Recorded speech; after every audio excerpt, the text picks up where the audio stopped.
Boom, shaka-laka. What's up, everybody?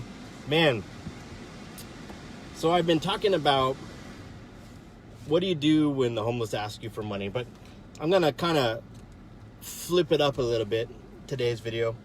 Yesterday I mentioned some fails, so we've had some fun fails, but let me give you a little bit of a backstory about this. I started to get convicted that we weren't being hospitable. There's a verse in the Bible that says practice hospitality, but if you look at the word for practice, it literally means to pursue it. Like, you need to pursue being a hospitable person. I realized that right after Jesus died, he was resurrected. On the road to Emmaus, the disciples invite Jesus to spend the night with them. They didn't know it was Jesus. They just invited this stranger to come and spend the night with them, and he did, and then they finally realized who he was. There's a verse in Matthew 25 where Jesus gathers the people before him, and he separates them, sheep and goats. And one of the things he says was, "You get a chance to come and be with me because you've invited the stranger in and you've cared for them."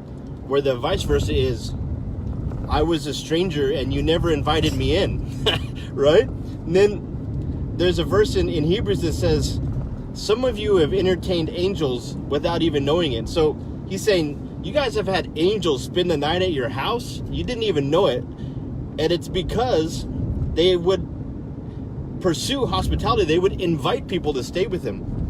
So I started to get convicted that we never really have people stay with us. So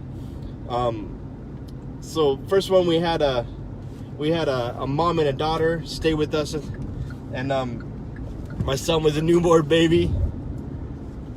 Put my baby in a clothes hamper head first, and then shut the clothes hamper on him. Right? That's not too bad. I mean, well, it's kind of bad maybe. I don't know. Then they leave. We had this husband and wife with two kids. They came and stayed with us, and our son started a fire in our bathroom. I mean, all kinds of stuff went wrong, right? Then we met this group. There was a husband and wife. They had 4 kids, and then they had 2 single guys that with them. They're basically living on the streets, and I felt convicted again, man. We need to have these strangers stay with us. Like, I didn't want their kids to be on the street, so we moved these 8 people into our apartment. Now listen, I have 5. They had their 8. We live in a 2-bedroom, 600 square foot apartment. Man, that's a whole bunch of people staying in your apartment. And what ends up happening is they left, and our landlord calls us, and she says, "Why is our water bill 3 times what it usually is?" She's like, she just knew. She's like, you can't have people staying with you. So she canceled out our stranger ministry. But come to find out, when we would go to bed, one of the dudes in their group would take an hour-long shower every single night. So this dude is going into our bathroom and just soaking up the warmness for an hour every night. He blew it. He blew the stranger ministry for everyone else. But listen, I think it's important. Even if you have someone put your baby in a clothes hamper, start a fire in your bathroom, or run up your water bill, I think it's important that we allow strangers to come into our lives, come into our house.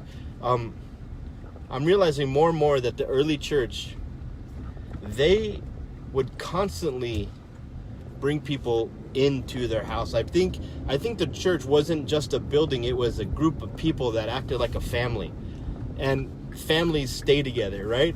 You go spend the night at your family's house. And that's what they did. And that's why I think people were added to their number daily, because they were pursuing hospitality. So even when you get these fails, where it's not all glory, you have all these bad things happen, it's still worth it. The very least, because Jesus says the way you treat strangers is the way you treat me. And so it's important to allow strangers into your life, because Jesus says the way you treat those guys that no one else knows, that's the way you treat me. And when you stand before him, at the end of your life and you stand before Jesus, and he's gonna judge you according to how well you treated strangers. So that's kind of sobering to me. So, man, do it to it. Go practice, pursue hospitality.